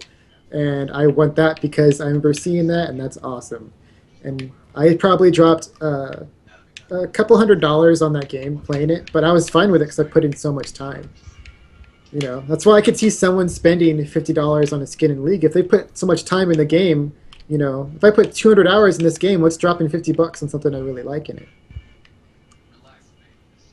Okay. So I mean, I've bought a tank and World of Tanks that cost $50, so that's why I thought of that. I see where you're coming from on that, but that's still a lot for fucking one. That was a good tank. I think I spent about $50 in Warframe for their in-game MacGuffin. Yeah, but that got you like multiple things. It did, yeah.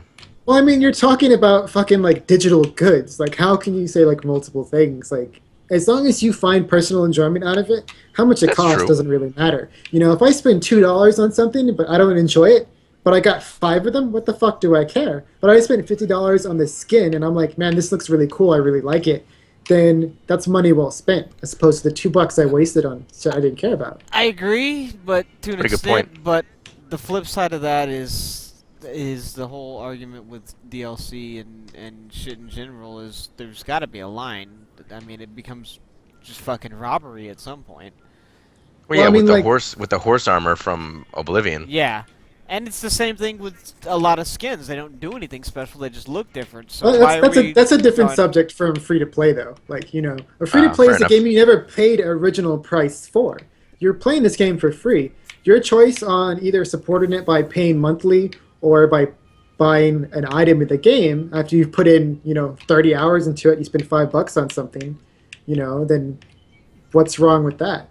I again, it's don't mainly have content. an argument for couple of bucks, $5 on each thing, but when you get down to $50 on a thing, that's where my suspension of disbelief goes out the window, because that's just fucking ridiculous, dude. Well, again, like for most of these games, they are cosmetic, or it's like in Eve. It's like in Eve that one that $100 or $1,000 monocle or whatever it was for your in-game avatar. That's funny. There's got to be a ceiling somewhere. The ceiling is your wallet, my friend. Vote with it.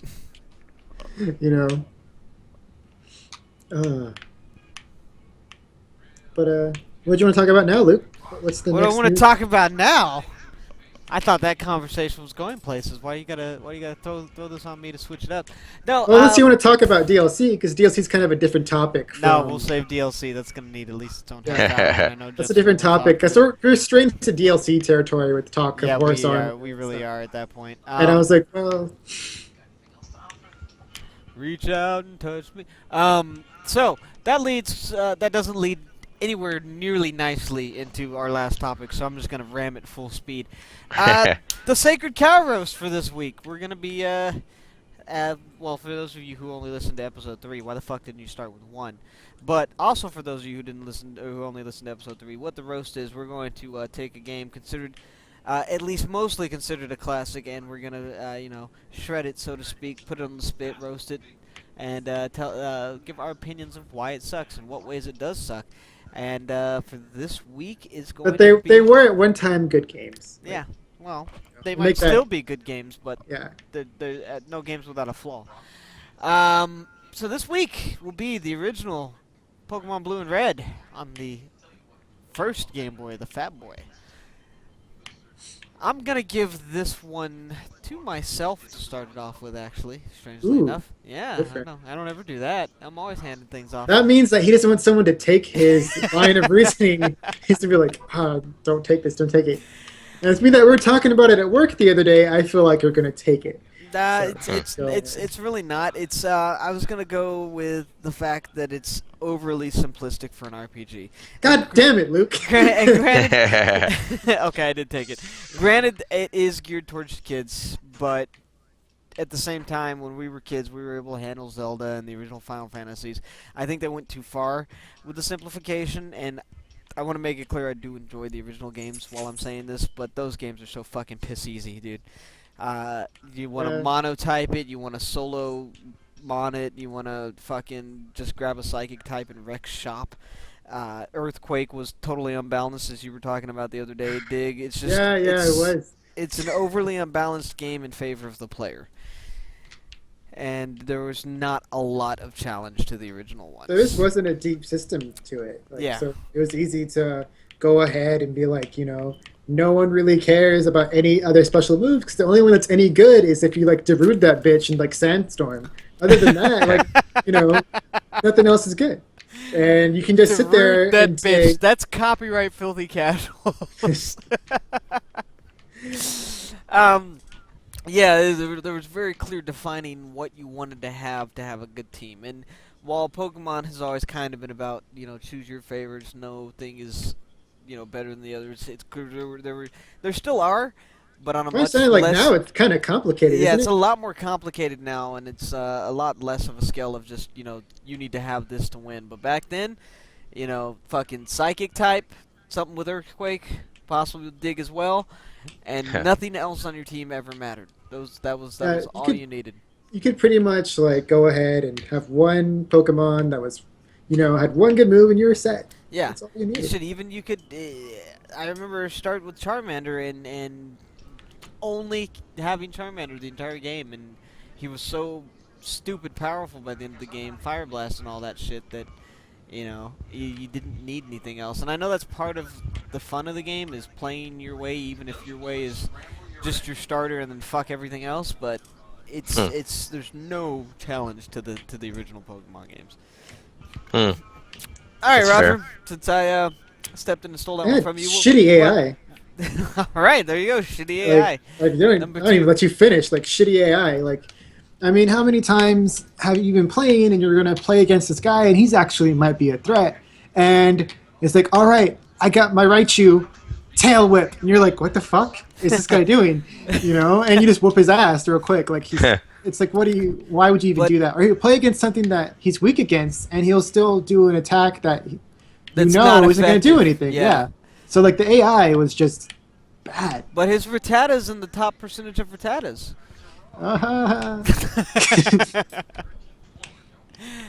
What about you, Sean? What do you got to bring to this table? Uh, Now that we've taken all the good ones. I honestly I can't think of a. I can think of something. I else. can think of a couple things. What Um, didn't you like about Pokemon that you think about looking back and say, man, why the fuck did they do that? Or why didn't they do this? Oh man. Here, I'll save you some time to think. The fact that it took them 2 generations to come up with the fucking running shoes.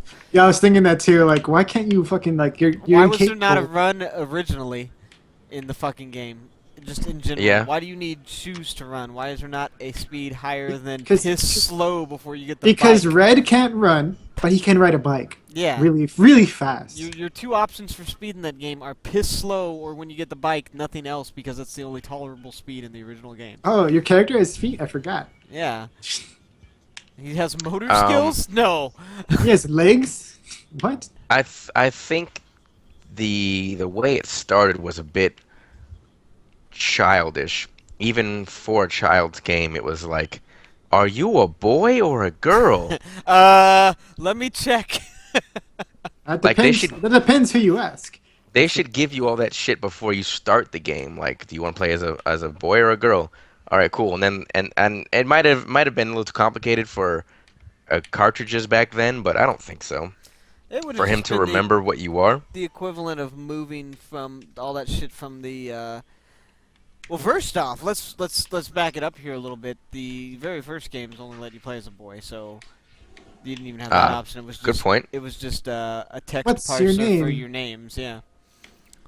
But and by the way, what grandfather in the history of ever that didn't have dementia forgot their grandson's name? Like, I was there's gonna no say way that. Yeah. Oak could possibly still be a professor. Maybe he And has a lot of grandkids, dude. Like, like your guy's a busy family. He has like 12 grandkids. He's like, oh fuck, which one were you? Fine, just take one of these critters and get the fuck out of my lab, and give me a call every now and again. But that's it. By the way, here's a Pokedex. Collect information for me because I'm a bad scientist. yeah, Hmm. Like, how do you be a Pokemon professor and have an empty encyclopedia of Pokemon? he never leaves town, man. Then he's not a Pokemon Do professor. you know how many grandkids he has? He's just an asshole in the ass into nowhere, dude. Back onto actual things with the game itself that are wrong. I will say the one thing I don't really have any argument with whatsoever is the soundtrack. I think the soundtrack is very good, especially for a Game Boy game. However, on the whole, the visuals are alright. Maybe a little bit down, but it is a Game Boy game. However, those back sprites for nearly every single Pokemon in the game are just fucking awful. Oh, you mean the view from the back of them? Like when you have them Yeah. in your party? Terrible. Yeah, Absolutely terrible. I agree. And it took them, like they used those same sprites for like 10 games, man. Something like that. And then it took them going to the 3DS to actually figure out something new to do. Very true. They did, well, technically, they started to change this with Black and White. That's when it started becoming a more 3D game instead of grid-based. It did go fucking 4 generations, all the way to the original DS with Diamond and Pearl as a grid-based 2D game. Graphics getting slightly better before it became a more 3D-esque game. So that lasted far longer than most things in a 2D era.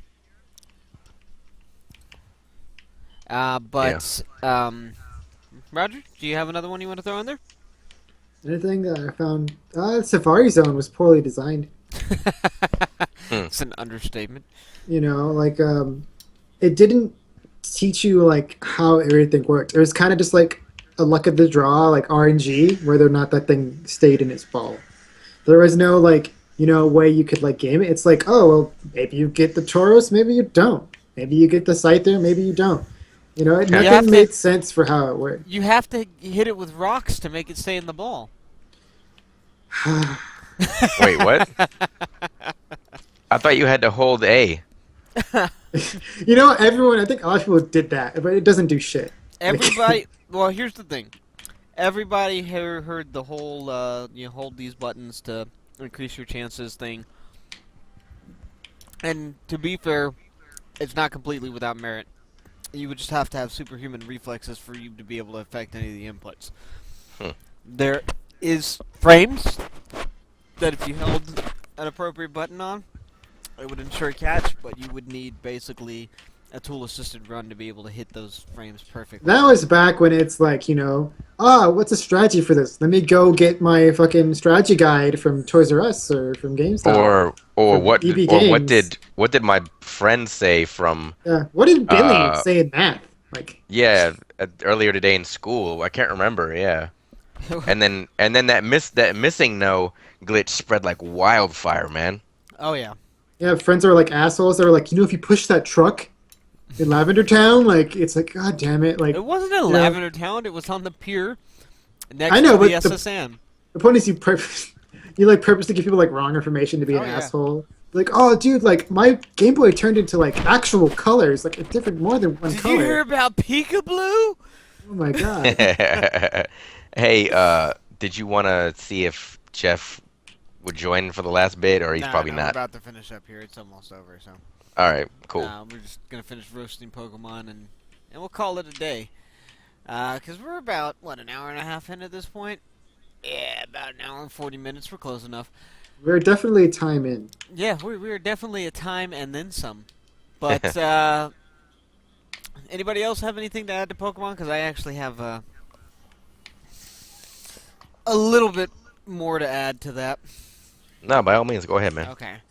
Back on the AI thing. How did Gary have such a great team and have no idea how to use it?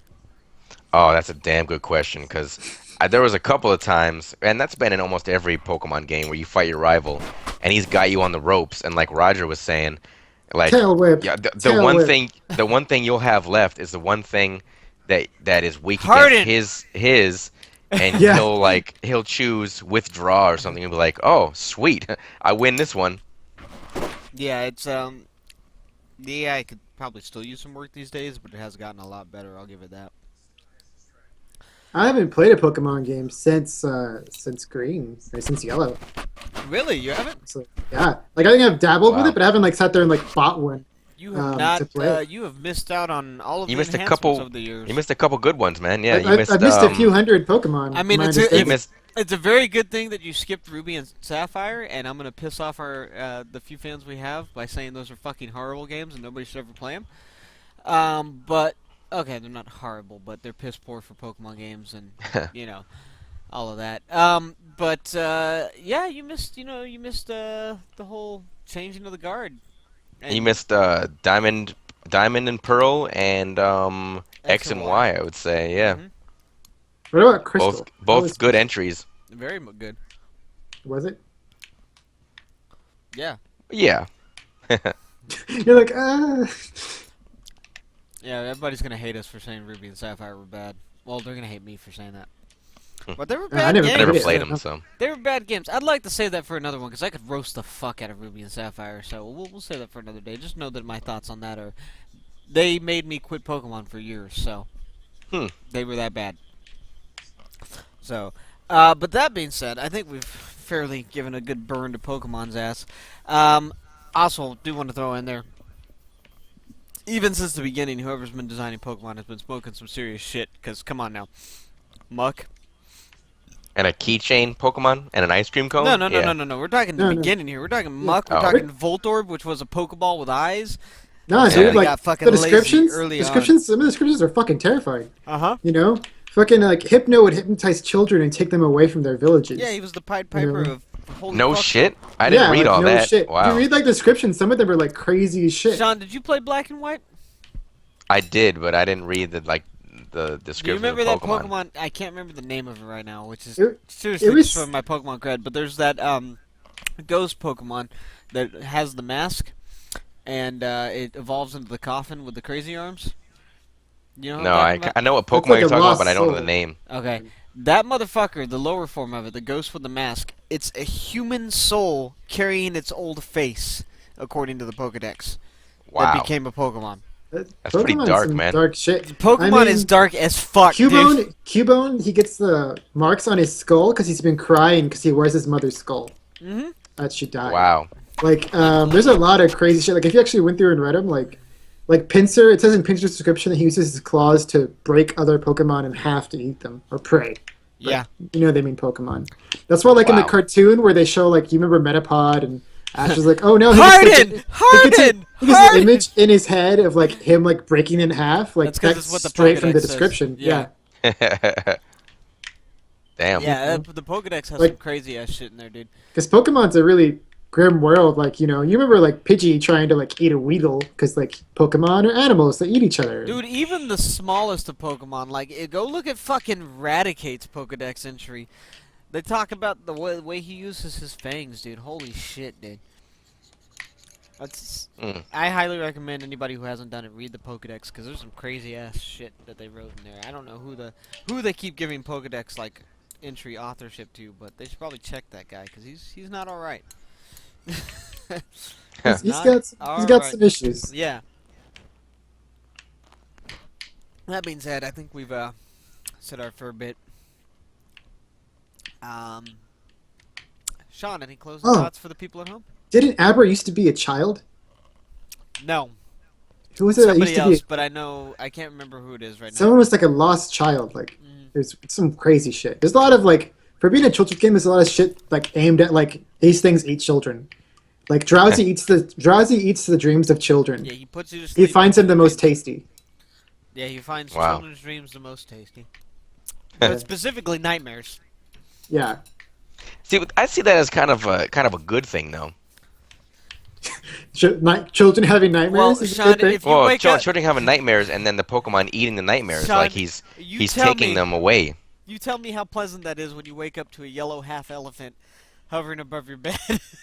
Well, I would think that he does it like from further away. But It's the not like a Hypno thing mercy. is It's kind not of like a the mercy. Hypno thing's kind of fucked up. Yeah. Hypno's But fucking anyway. crazy. Anyway, let's go ahead and close this up. I don't want to keep talking about Pokedex entries. I think what we should do is The perhaps balloon look that Pokemon up. carries children away. Perhaps look that up and find some crazy ass ones for next week. Could that be a topic? I'm kind of thinking maybe. But no, Sean, any closing thoughts for this week's cast? We're gonna go ahead and wrap this up in a tiny little bow. If you are unsure about, I'm really talking to the viewer or the listener. If you are unsure about Batman or The Witcher, Pick them up. yes, most definitely, they are great quality games. The Batmobile is a little wonky at first, but you kind of get used to it. I get used to the jank. Yeah, it's definitely it's like an old friend visiting you again. Rocksteady knows the formula, and they're doing what they do. Great shit. All right, Roger. Any closing thoughts for the thousands in attendance and the millions watching around the world? Play Banner Saga. That's a very fun game. That's a great choose your own adventure game. Huh. You know? Is that what we're doing this week? We're just recommending in our closing. I think we should do that every week. Like, what's a game people should play? And I recommend. It's not Banner. bad. Yeah. It could be a thing that happens. I don't know about every week because we're gonna run out of games real It quick. could be a thing. You know? It could be a thing. Something maybe. So that being said, I'll go ahead and wrap. Finish off this little bow that we're putting on this. I recommend Hand of Fate while we're recommending games. If you haven't played it, it's an interesting. Oh yeah, you were little, telling me about that. little Is that card- PC or It's what PC. is that? It is PC. It's a little interesting card/dungeon crawler game. A lot of it takes place in the cards, and it's kind of like almost a Dungeons and Dragons style thing while that's going on. And then anytime you go into combat or puzzle solving, anything like that, it goes into like a third-person, top-down, Is Fable-ish it early combat access? system. No, I think it's completely out at this point. I think it might have been an early access game, but I'm fairly sure it's. And it's on completely Steam? released. Yes, it is. All right, I'll have to check it out. Yeah. But definitely worth checking out. I caught it during the Steam sale, but it seems like it's worth its price. I think they found a pretty solid price point for it. A good amount of gameplay there. So It's worth its salt. yeah, worth its salt. Yeah. So that being said, from all of us here at the Filthy Casuals, including Jeff, who showed up a little late tonight for this one, unfortunately, real life told to tell. Thank you for joining us yet again. I know this one's a little early, and anybody who had gotten into the habit of watching us regularly in the first 3 All weeks- one person. one person who got in the habit of watching us regularly is probably a little confused at this point why we did it a day early. But, next week should be back on Wednesday as per the norm, and we'll be back with a whole new set of topics to stumble over at the beginning and then get really good at later on. We'll catch you next week.